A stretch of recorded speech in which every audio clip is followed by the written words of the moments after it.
I, 29 female, recently got married to Finn, 30 male, in a grand marriage. It's been 1 month into our marriage, and our life had been going great, until my crazy sister-in-law decided to interfere in our lives and ruin everything. For context, Finn has a younger sister named Deborah, 28 female, who's divorced. I get along really well with his parents, but have always had a rocky relationship with his sister. She is incredibly negative, manipulative, and toxic. I have worked hard for years. My partner and I have been together for 8.5 years to avoid getting on her bad side. She's constantly talking bad about other people, complaining about my in-laws nonstop. They're not perfect, but they're not evil or abusive. She spends all her time talking about how crappy her life is, how this is or that isn't going to work out, how some boss or ex-friend really screwed her over, and now she doesn't talk to them anymore. Or that's why she had to quit her job. Over the years, I have recognized the patterns that scream she rarely accepts any responsibility for conflict, and she is constantly trying to recruit people to her side to see her as a victim. 6 months ago, we found out that Deborah's marriage was falling apart because of her gambling problem. This was a shocker because no one had any idea that she was into gambling. Apparently, she had cleverly hidden it from everyone and used it to secretly pay off what she owed using her ex-husband's money. However, he eventually found out as thousands of dollars kept going missing and confronted her about it. When the secret came out, he tried to get her to stop, but she wouldn't listen. Eventually, he had no choice but to divorce her. Since then, things only got worse. She became unbearable to be around, her addiction taking a toll on her personality. The divorce didn't just make her change, if anything, it made her even more difficult, casting a dark cloud over any chance of her getting better. I have always done my best to just be neutral and supportive whenever I'm around her, as I don't want her to find a reason to get pissed at me. She lives across the country from us, so we usually only saw her once or twice a year anyway. Unfortunately, as soon as me and Finn got engaged, Deborah flipped a switch with me. It started with her storming off when we announced our engagement during Christmas time last year. Later, she apologized and told us that our engagement announcement had made her feel bad about her past failed relationships. Despite her initial reluctance, she accepted my invitation to be a bridesmaid at our wedding, giving the impression that she was supportive despite the underlying tensions. Despite this, she went from being friendly to gradually ignoring me any time she saw me.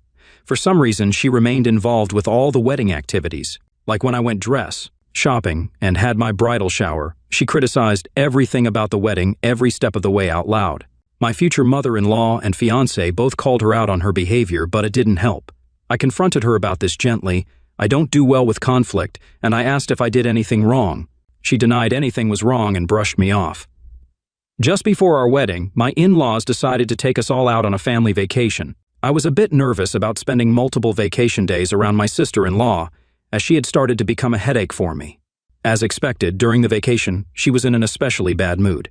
She was lashing out at everyone, weirdly demanding that we rearrange the furniture in the Airbnb that we were all staying at because she didn't like the way they were there. Her parents and my partner sometimes enabled this kind of irrational behavior as they were afraid of her anger issues, and they basically all did whatever she asked for in the hope that she would shut up. I was starting to get a little tired of her behavior after a few days and was trying to just keep to myself out of her warpath. Unfortunately, she seemed to notice this. When I tried to politely decline some unsolicited advice she was offering me related to my work that I had not asked for, she then started to accuse me of snapping at her, which, my lord, would have felt so good to actually do after all these years, and then tried to call me out in front of a whole family.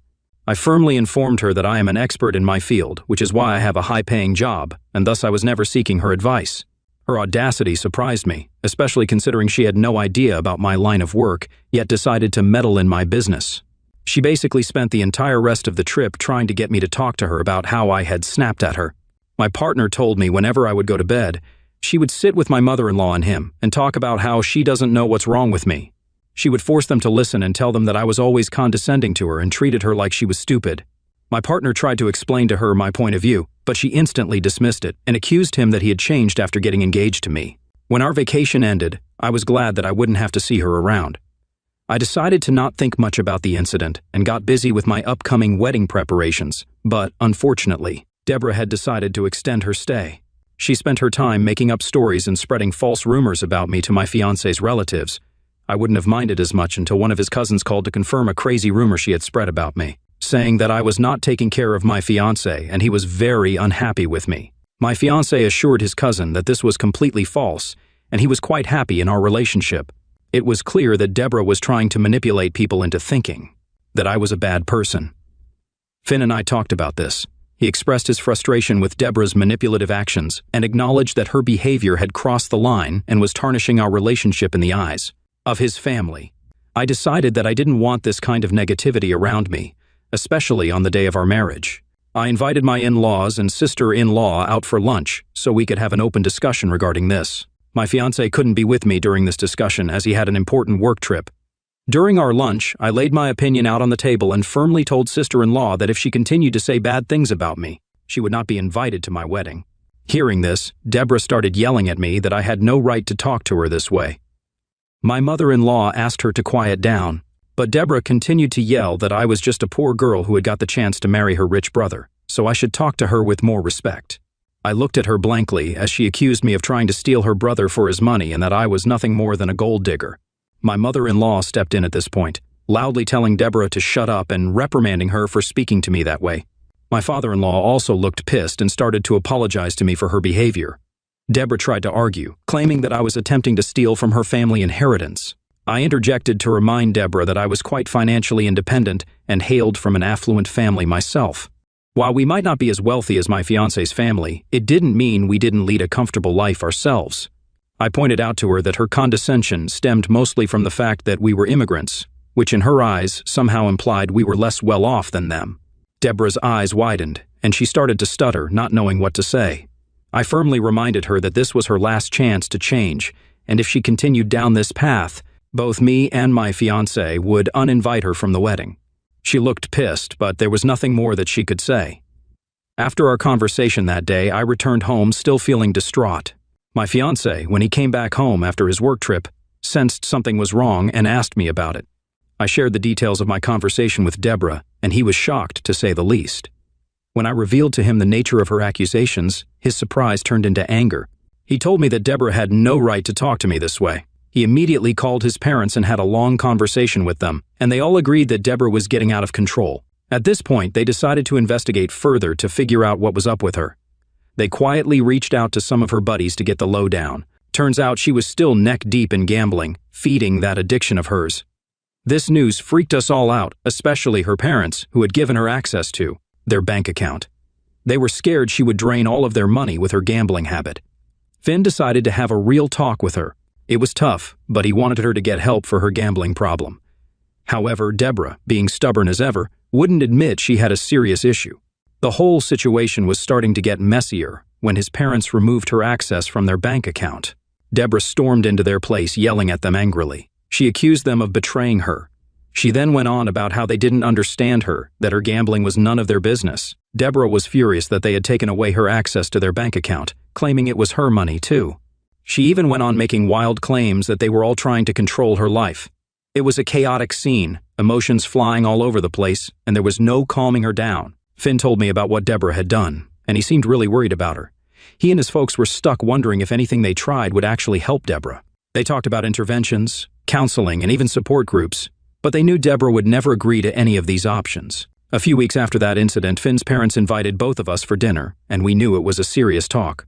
As we gathered around the table, they looked more serious than ever. His parents opened up about their increasing concerns regarding Deborah. They were worried that her gambling addiction would lead her to drain the family wealth, and they didn't want to fuel her destructive habits by leaving her any part of their inheritance. Finn tried to protest that this might be unfair because despite her antics, he loved her. I agreed with Finn as well because regardless of what I felt for Deborah, I thought she deserved to have an equal inheritance as Finn from their parents. But Finn's mother stopped us mid-track and nervously shared that she had recently discovered some of her cherished jewelry from her grandmother was missing. They got quite concerned as the jewelry was worth thousands of dollars and decided to review the CCTV footage, where they saw Deborah walking into their bedroom and stealing this jewelry from the locker. The room fell into a stunned silence as we tried to process the weight of this betrayal. My in-laws then shared that they had tried to confront Deborah regarding this incident, but she had refused to accept her fault despite evidence. This is why they had begrudgingly decided not to leave her anything from their inheritance anymore. Finn was taken aback, but he understood the gravity of the situation. It was clear that Deborah's actions had not only strained our family relationship, but were now putting a financial burden on his family. We understood now why his parents were contemplating making changes in their will to ensure that Deborah wouldn't have access to their assets. It was a tough decision for them, but they felt it was necessary to protect their financial well-being and the future of the family. Finn and I supported them, knowing that it was a difficult but essential step to safeguard everyone's interests. In the following days, Finn and his parents initiated conversations with legal professionals to navigate the complexities of adjusting their will. They were determined to find a solution that would protect their assets with an ironclad will so Deborah would not be able to contest it.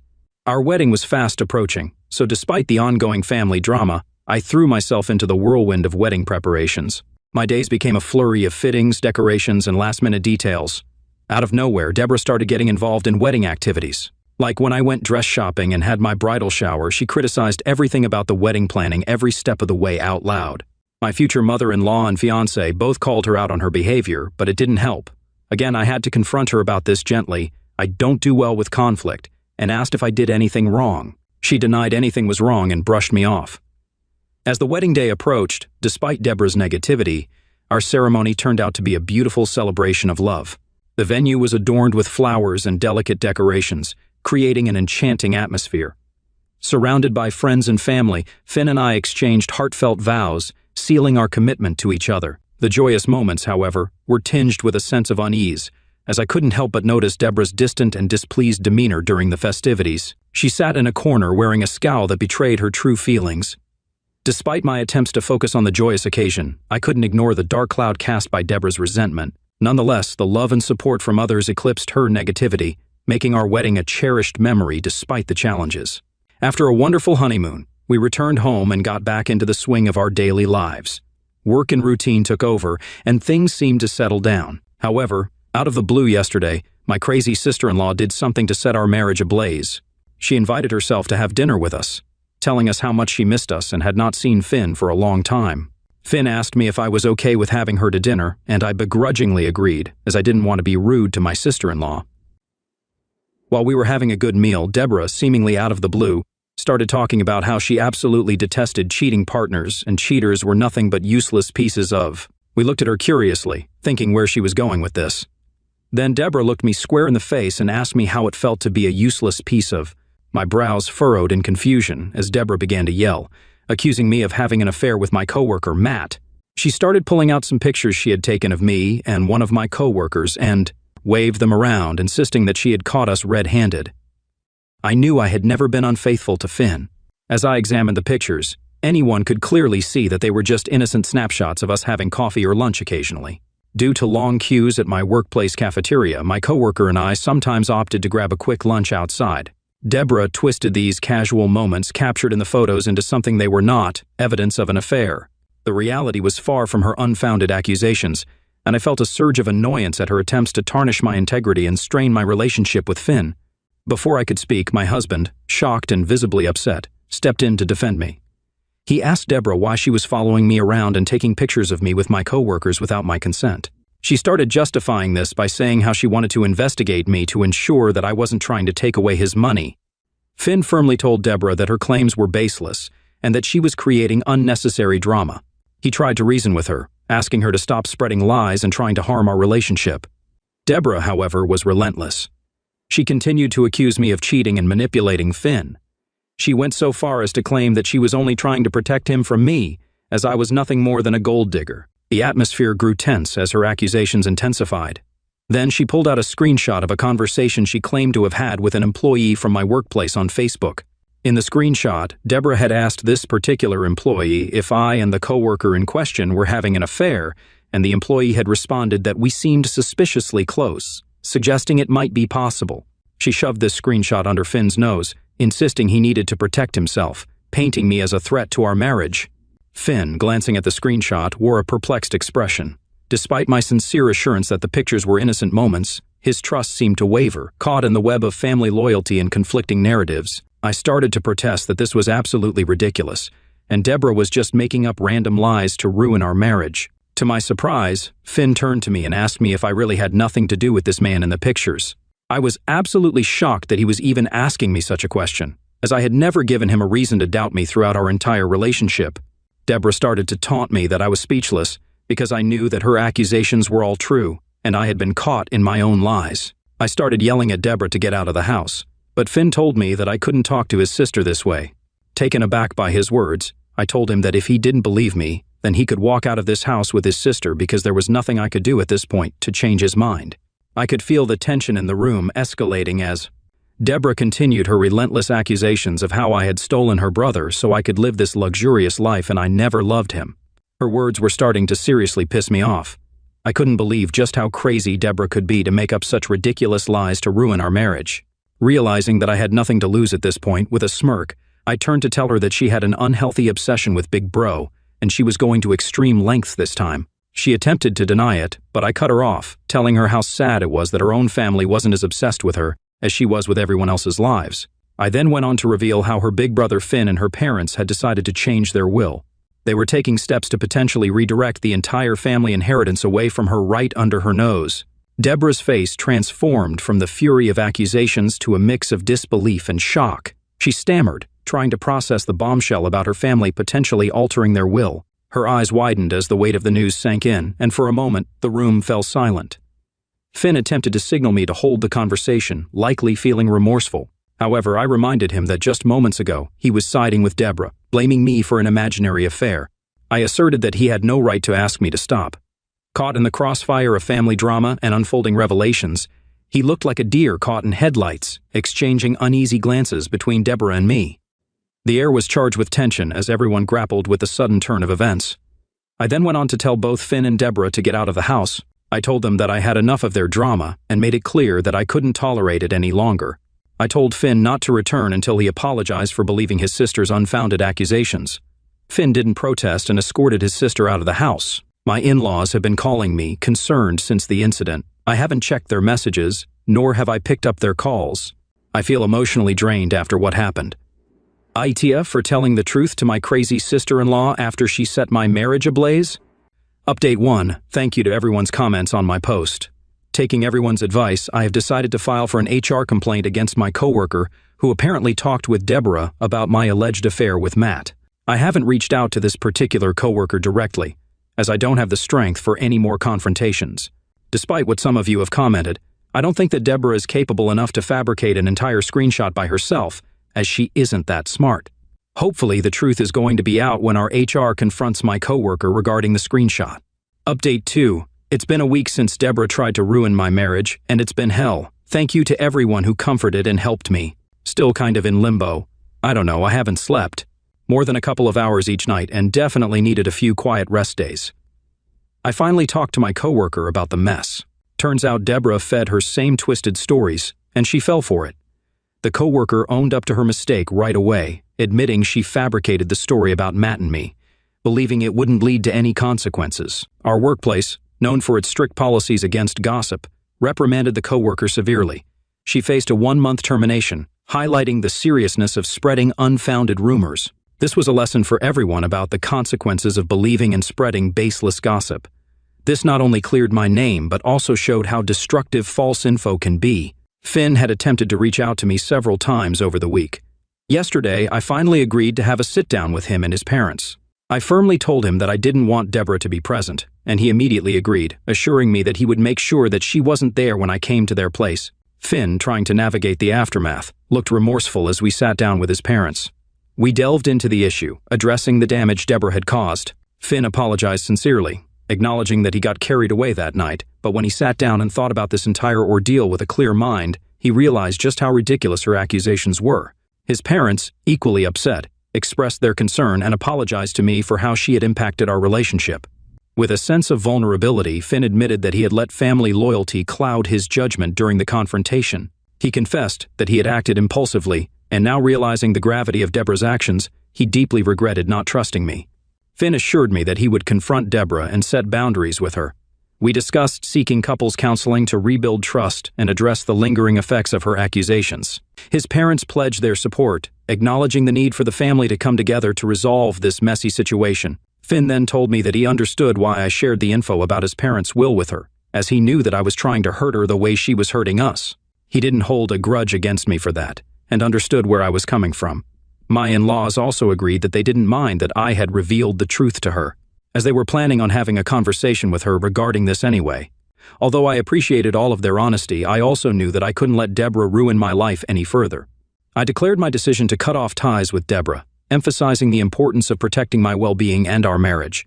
I explained that her toxic influence had reached a breaking point and communicated my intent to prioritize our marriage and emotional health from now on over maintaining a connection with someone who had repeatedly shown a penchant for stirring chaos in our lives. Finn, still grappling with the aftermath, supported my choice, realizing the necessity of distancing ourselves from Deborah's destructive behavior. My in-laws looked a bit sad about my decision to cut off Deborah, but agreed that she had gone too far and I had every right to end my relationship with her. Since this conversation, I feel much lighter and happier today. Finn is going to be back at our place after his short work trip tomorrow. I have missed him despite our fight and can't wait to spend time with him tomorrow. Update 3. It's been 5 months since my last update. As expected, Deborah did reach out to me a few months ago. In her message, she dodged any acknowledgement of the pain she had caused us. She justified her baseless accusations by claiming a misguided sense of protection for her big brother, continuing to insist that I was a threat to their family. The message was riddled with more accusations, like how I was forcing her brother to not talk to her and I had destroyed her family, conveniently painting herself as the victim in this situation while ignoring the chaos she had unleashed in the first place. Deborah's lack of genuine remorse or understanding of the gravity of her actions was evident, further solidifying my decision to maintain distance from someone who seemed incapable of self-reflection or empathy. In the months that have followed, Finn and I have focused on rebuilding trust in our marriage. We attended couples counseling to address the lingering effects of Deborah's accusations. The sessions helped us communicate better and understand each other's perspectives. Slowly but surely, our relationship started to heal. We have remained steadfast in our decision to cut ties with Deborah. Despite occasional attempts from Finn's parents to mediate, we have stood firm to protect our emotional well-being. Life has settled into a more peaceful routine. Work, family, and shared moments became our focus. We have found solace in each other, leaving behind the chaos Deborah had brought into our lives. Finn and I have grown stronger as a couple, learning to navigate challenges together. While the scars from Deborah's actions still linger, our commitment to each other prevails. Every day, the decision to prioritize our marriage over a toxic relationship has proven to be the right one, bringing a newfound sense of stability and happiness in our lives.